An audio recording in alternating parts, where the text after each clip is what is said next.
when you start feeling those elevated emotions and your energy is synchronized, right? And you got a Wi-Fi signal. Right. You got a signal. You're connected. You're 5G. You're connected. And you're whatever. connected. And what are you connected in?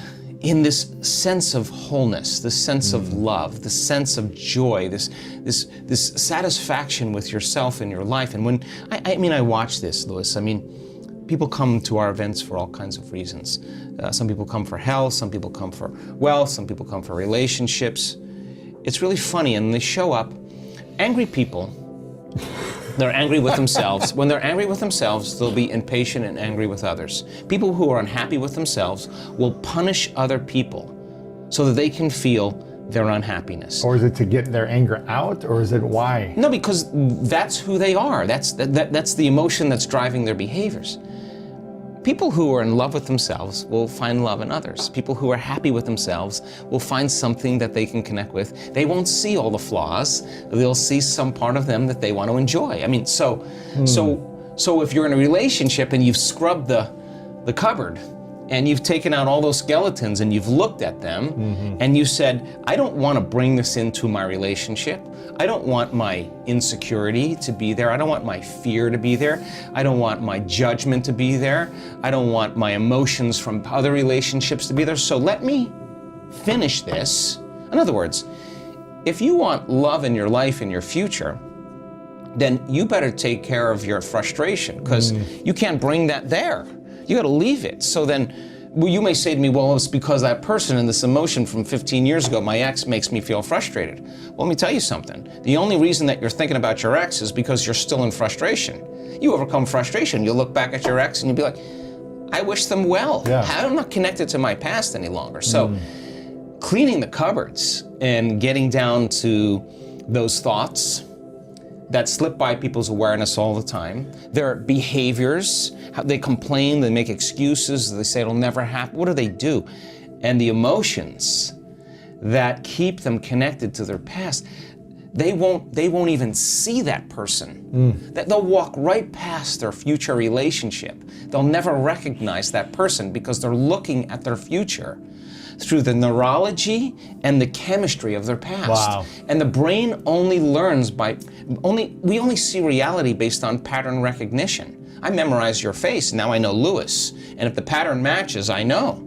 But if you're creating a future, and you're not clear on that future, and you want all these things, but you haven't addressed all those circuits and behaviors and emotions and chemicals of the past, you won't recognize the pattern. You'll walk right past the relationship. You'll never see it. So I think that there's the preparation for the relationship, the overcoming, and overcoming and overcoming and overcoming and overcoming and becoming. All of a sudden now says, I am worthy.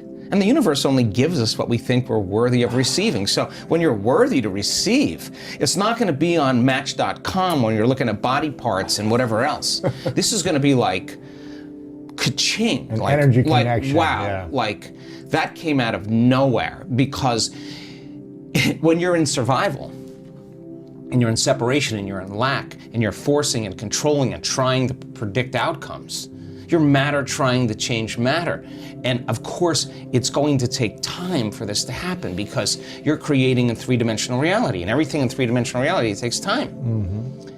But when you're creating from the heart, with a coherent brain and a coherent heart, and you got that 5G Wi-Fi signal, it's not like you go anywhere now.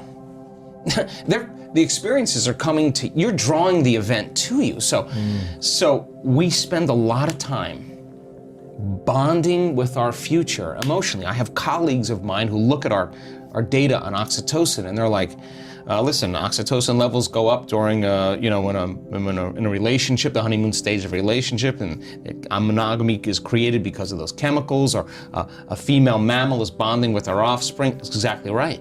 I want our people, our students, to bond and fall in love with their future just like they do with somebody else. And when you're bonded to your future, no person, no circumstance, no thing is going to remove you from it. So then, if you fall from grace during the day, then the next question is, what person, what circumstance caused me to disconnect from my love in the future?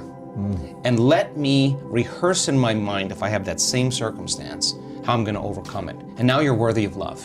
It's no longer the person or the event. It's just you're doing what it takes to stay in the emotion of your future. Your body is aligned emotionally to that future. So great doing it with a meditation.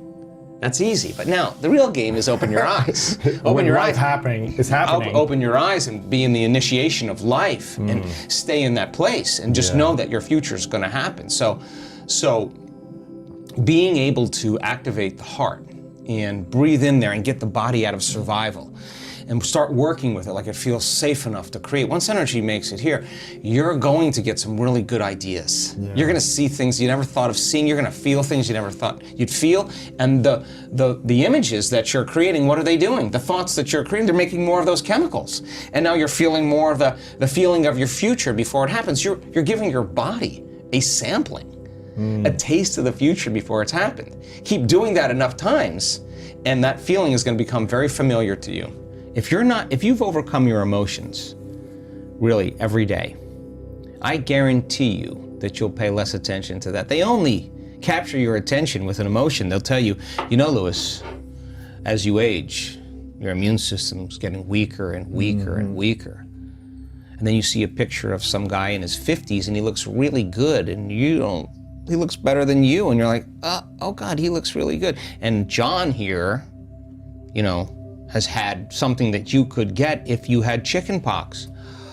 I had chicken pox. 1 out of 3 people get this. I'm not such a lucky guy. And then they show you a picture of somebody with shingles and it looks like a 4th degree burn. The whole entire, what are you gonna do? The effect of that image is gonna capture your attention because it shocked you. Now you're gonna lean in and pay more attention to it. Now they got you. And anything they say after that is gonna start the programming process. So you capture people's attention with their emotions. Remember that. And if you want to divide a community, choose fear or choose anger, and you'll polarize everybody. Really? Of course. And then you can decide what the solution is, because now people will be susceptible to information. They'll believe whatever it is equal to that emotion. You captivate based on fear or anger. Can you captivate on love? Yeah, of course, but that's not the program. Right. And that's the truth. Nobody wants to hear the truth. They want to hear something that's really going to rock them emotionally. And you're going to give a lot of your attention to that. And that's where the danger comes in.